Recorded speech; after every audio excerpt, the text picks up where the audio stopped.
With that in mind, stay with me. I bring in California Congressman Ted Lieu, who serves on the Judiciary Committee, which will question Mueller next week. Thank you for joining us, sir. Thank you, Ari. Yes or no, have you read the report? I have. Yes or no, do you think Justin Amash is basically right that most of your colleagues have not? I think he's somewhat right. It is a long, but if you simply read the executive summaries for each volume, you can get the gist of it. So I at least implore my colleagues to do that. Interesting, given the framework that we've been discussing. Your reaction to what you've heard from our talented lawyers here. Anything else you want to add right now?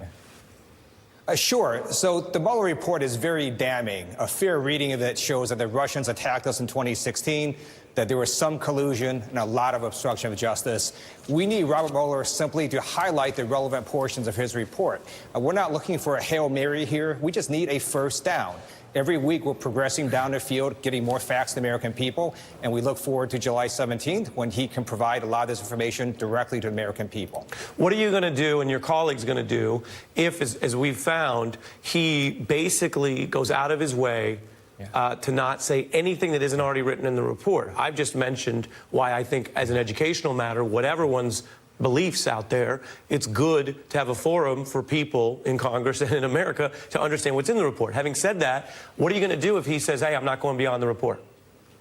I am totally fine with that. This report has a lot of very damning evidence in it. If he simply would highlight the obstruction of justice sections, he can walk the American people through how Donald Trump essentially committed multiple felonies as president in obstructing justice.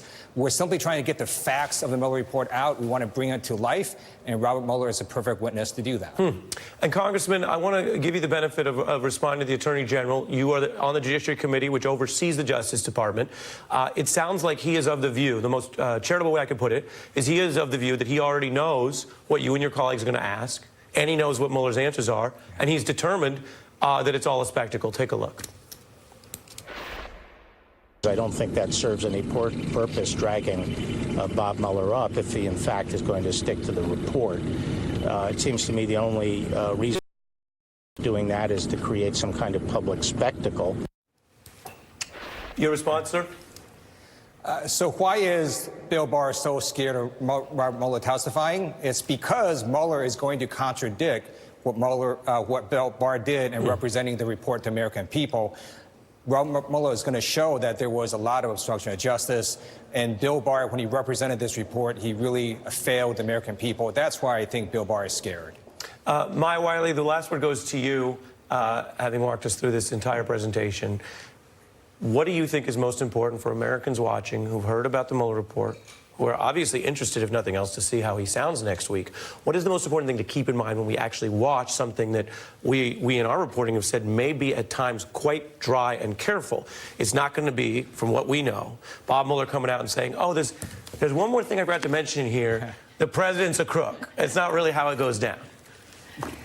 So the way this is going to work, I think, does exactly as John said and as Representative Lieu said, getting Robert Mueller to really focus his attention and just say what the report says in key parts. It's not the 448 pages. It's you said that there were people who materially lied, and some of them you brought charges against. How many others lied that you didn't bring charges against? I mean, you can ask the question in a way that focuses the attention and just asks him to answer a fact question. And walking through each one of those 10 primary instances of Donald Trump asking people to lie, fabricate evidence, just walking through those is I think, not so dry. It's pretty powerful stuff. The other thing I would listen for is what he will not answer because of ongoing investigations. Right, and that's a reminder that in this thing you've got several referrals, and that is a legitimate thing both for fairness and for the prosecutorial strategy they have to not necessarily spill all the tea. Maya Wiley, John Flannery, and Congressman Lieu, who will be on that committee next week. Everyone, I think, is pretty interested. I appreciate each of you being part of our coverage tonight.